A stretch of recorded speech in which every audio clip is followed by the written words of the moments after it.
Olá, meu nome é Flávia Capucci, eu sou assistente social e psicanalista e estou gravando uns vídeos com o tema transtornos da personalidade. Tá? Então eu estou iniciando os meus estudos e estou dividindo aqui com vocês a leitura desse livro, tá? Psicopatologia. Deixa eu ver aqui.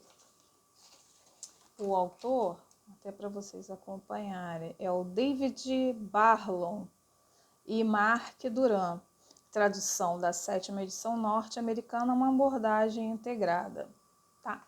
Então, eu já tinha feito uma introdução, né, do que significa mais ou menos os transtornos das personalidades e como é que elas estão subdivididas, né, em grupo A e grupo B, e eu vou fazer a leitura do transtorno de personalidade narcisista. Então, eu vou iniciar aqui. Então, vamos lá. Transtorno da personalidade narcisista. Todos nós conhecemos pessoas que possuem um conceito elevado de si mesmas, exagerando talvez suas reais capacidades. Elas se consideram diferentes das demais e acreditam que merecem tratamento especial. No transtorno da personalidade narcisista, essa tendência é elevada ao grau extremo. Na mitologia grega, Narciso era um jovem que desprezou o amor de Eco, tão fascinado que estava por sua própria beleza. Ele passava o dia admirando sua imagem refletida em um lago. Psicanalistas, inclusive Freud, utilizavam o termo narcisista para descrever pessoas que mostram um senso exagerado de sua própria importância e se preocupam em receber atenção. Aí tem outro contexto de Freud que aí na psicanálise é um pouco diferente dos contextos da psiquiatria, né? Mas aqui a gente está fazendo uma leitura, eu não estou aqui discutindo argumentos psicanalíticos, né? Aqui está de acordo com o DSM-5, né, que é o diagnóstico, né, internacional de doenças de cunho referentes à saúde mental, tá? Então aqui, vamos lá, Wiley, tudo sobre mim. Aí aqui considera o caso, né, de um jovem aqui, né? Então eu vou fazer a leitura aqui. Wiley, tudo sobre mim. O Wiley era assistente administrativo em um escritório pequeno de advocacia. Com pouco mais de 30 anos, seu histórico profissional era medíocre. Nunca havia ficado no mesmo emprego por mais de 2 anos e dedicava um tempo considerável trabalhando por indicação de agências de empregos temporários. Entretanto, ao conhecê-lo, você acreditaria que ele era muito competente e que gerenciava o escritório. Caso você entrasse na sala de espera, seria recebido por Wiley, embora não fosse recepcionista. Ele seria extremamente solícito, indagaria como poderia ajudar, ele lhe oferecer café e iria lhe pedir para sentir-se à vontade em sua área de recepção. O Wiley gostava de conversar e qualquer diálogo era direcionado rapidamente de modo que o mantivesse como centro do assunto. No início, esse tipo de conduta cativante foi apreciado, porém, logo incomodou os outros colaboradores. Isso era especialmente verdadeiro quando se referia aos demais funcionários do escritório como sua equipe, muito embora não fosse responsável por supervisioná-los. As conversas com visitantes e funcionários consumiam grande parte de seu tempo e do tempo dos outros colaboradores. Isso estava se tornando um problema.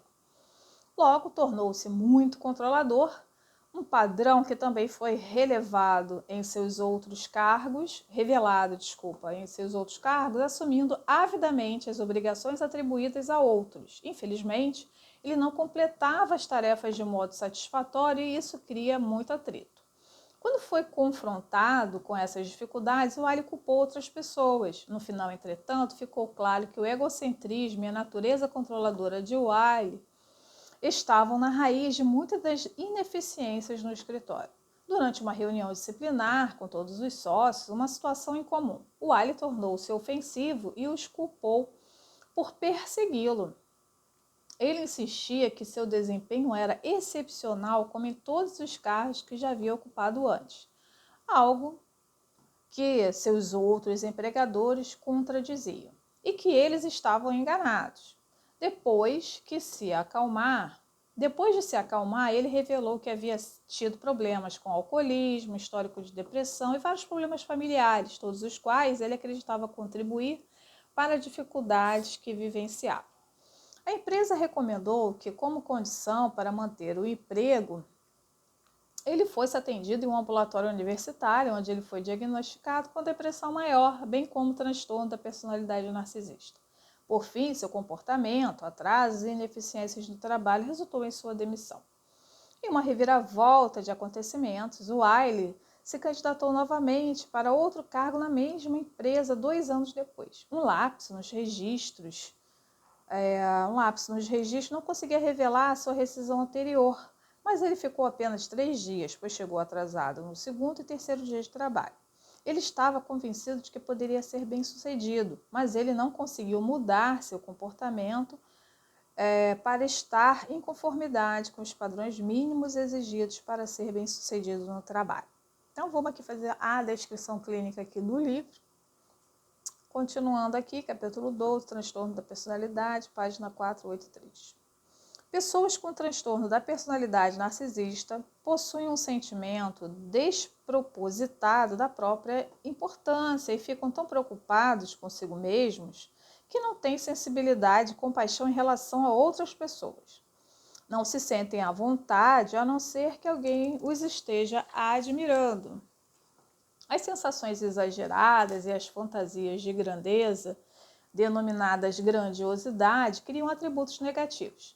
Precisam de atenção especial e esperam recebê-la. A melhor mesa em um restaurante, o local do estacionamento proibido em frente ao teatro. Também tendem a usar ou a explorar outras pessoas visando seus próprios interesses e demonstram pouca empatia. Quando se deparam com outras pessoas bem-sucedidas, são extremamente arrogantes e invejosos. E visto que não conseguem alcançar suas próprias expectativas, geralmente entram em depressão. Causa e tratamento. O processo se inicia como crianças egocêntricas e exigentes, o que é parte da luta pela sobrevivência. No entanto, parte do processo de socialização envolve ensinar as crianças a desenvolver empatia e altruísmo. Alguns escritores, como Kohut, 1971 e 1977, acreditam que o transtorno da personalidade narcisista advém